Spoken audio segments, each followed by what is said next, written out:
గౌరవనీయులైన మంత్రి గారికి ఒక చిన్న విన్నపం సార్. ఏంటంటే రీసెంట్గా కేరళలో ఒక మంచి పాలసీతో వచ్చారండి. మీరు చేయి దింపండి, చూశాను మిమ్మల్ని. కేరళలో ఒక పాలసీ ఏంటంటే ఈ లిక్కర్ కన్జంప్షన్ మన రాష్ట్రంలో బాగా ఎక్కువ, మన ఆదాయం చూస్తేనే తెలుస్తుంది. అన్ని ప్లాస్టిక్ బాటిల్స్ వాడుతున్నారు. కేరళలో ఎగ్జాంపులరీగా ఒక్క జిల్లాలో మొదలు పెట్టారు. ఏంటంటే ఆ బాటిల్ మీద 10 రూపీస్ ఎక్స్ట్రా ఛార్జ్ చేస్తున్నారు. ఛార్జ్ చేసిన తర్వాత ఖాళీ బాటిల్ ఇచ్చిన వెంటనే they have to repay the 10 rupees. దాన్ని రీసైకిల్కి వాడటానికి టీటీలో ఉంది. అనేది ఈ బ్రాండీ బాటిల్స్ కూడా అప్లై చేయమని. బ్రాండీ బాటిల్స్కి ప్లాస్టిక్ కన్జంప్షన్ ఎక్కువగా ఉంది. ఎక్కడ పడితే అక్కడ పడేస్తున్నారు కాబట్టి హ్యూజ్ కన్జంప్షన్ ఒక దగ్గర కలెక్ట్ అవుతుంది.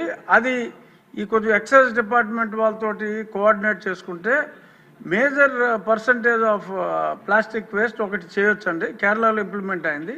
ఇంకొకటి ఏంటంటే ఈ సింగిల్ యూజ్ ప్లాస్టిక్స్ ఈ నిషేధానికి మీరు మీలాంటి హీరోస్ తోటి అడ్వర్టైజ్మెంట్ చేయాలి అంటే కొన్ని కోట్లు అవుతుంది.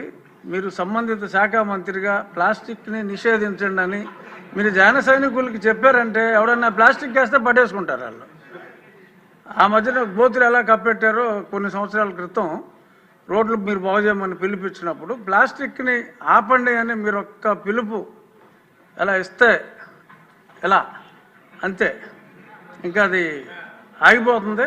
సో కాబట్టి సంబంధిత శాఖ మంత్రిగా మీరు ఆ స్టెప్స్ తీసుకుంటే డెఫినెట్గా ఈ ప్లాస్టిక్ భూతాన్ని అరికట్టాలంటే అది మీ వల్ల సాధ్యమయ్యే అవకాశం చాలా ఎక్కువగా ఉంది. కాబట్టి ప్లాస్టిక్ గురించి మీ అవగాహన ఇందాక మీరు చెప్పారు, ఎక్స్ట్రాడినరీగా మొత్తం అంతా ఎక్స్ప్లెయిన్ చేయటం. తల్లి గర్భంలో కూడా ఈ పొల్యూటెంట్స్, మైక్రో పొల్యూటెంట్స్, ఇలాగే విలేజెస్లో సిటీస్లో కొంచెం డిజిటల్ బోర్డ్స్ని ఎంకరేజ్ చేస్తే ఈ ఫ్లెక్సీలు మానేసి ఆ అడ్వర్టైజ్మెంట్ ఏదో డిజిటల్ బోర్డ్స్లోనే ఇచ్చుకుంటారు ఆ ఫంక్షన్లప్పుడు దానప్పుడు. కొంచెం ఆ రకంగా డిజిటల్ బోర్డ్స్ని ఎంకరేజ్ చేస్తే this might also come down quite a bit sir. ఇది నా రిక్వెస్ట్ తమరికి. అలాగే ఒక్క నిమిషం, ఆయన బోండా ఉమా గారు చేతులు దింపట్ల.